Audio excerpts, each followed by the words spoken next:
Welcome back to another quick guide today. We'll walk you through how to combine playlists on YouTube. Here are the steps to combine playlists on YouTube using your mobile phone. First, make sure to unlock your mobile phone. Open the YouTube app. Then tap on your profile icon in the bottom right corner. Tap the View channel. Go to the Playlist tab.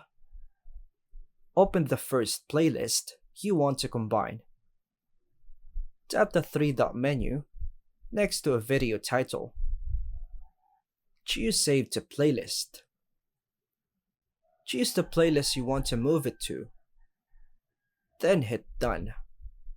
Or you can tap New Playlist to create a combined one.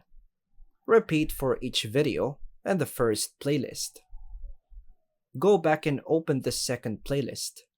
Repeat the process of saving videos to the same combined playlist.